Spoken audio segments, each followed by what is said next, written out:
great way to end the work week and prepare for the upcoming Sabbath. What's going on, my fellow fact finders and truth seekers? Happy Friday. I hope you've had a blessed day so far. I am glad that the work week is over and that I can look forward to a Sabbath, which is truly a day of rest, especially with all the stresses that's going on in this world. Anyways, as usual, I'm here to present you with 6 statements, 5 facts, and 1 lie. As I approached this gas station, I saw a crowd of people standing over there. They were just chatting.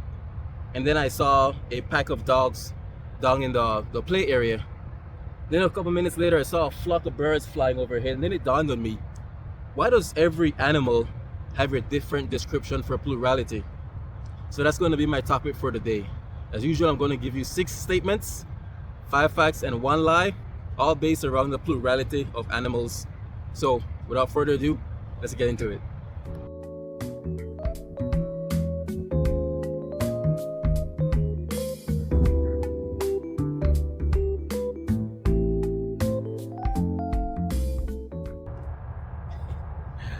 All right, folks, let me paint you a picture and give you some backstory before I jump into these 6 statements.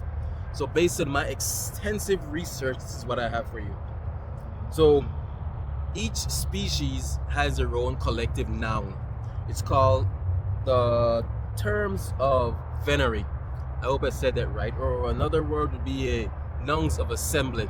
So each species has a word that would describe their group in its plurality. So a human would be a crowd of people, a bird would be a flock of birds, etc. Those are some examples. Those are not any of my statements. So all this came about back in the Middle Ages. It was like a joke. Hunters developed these words that they would use to describe groups of animals.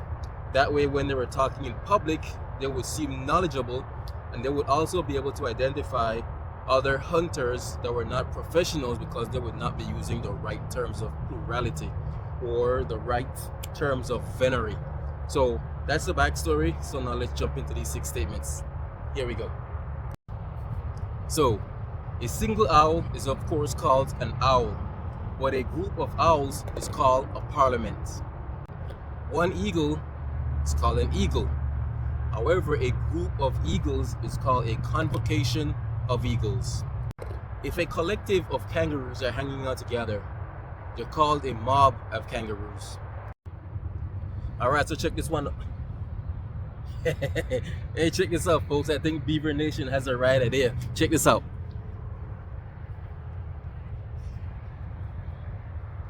They got an entire water tower that's used for barbecue sauce. That way, whenever the tariff hits, they're set. They ain't got to worry about barbecue sauce forever.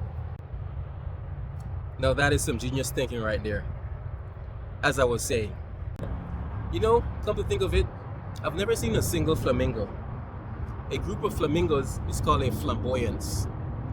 On another note, flamingos are gray when they're babies. Their color changes because of their diet, which is mainly algae and crustaceans from the water. If you're ever in the wild open plains in Africa and you see a giraffe all by himself, then that's just a lonely giraffe. However, if you see a group of giraffes together, typically protecting themselves from the lions and the tigers, that group is called a steeple of giraffes.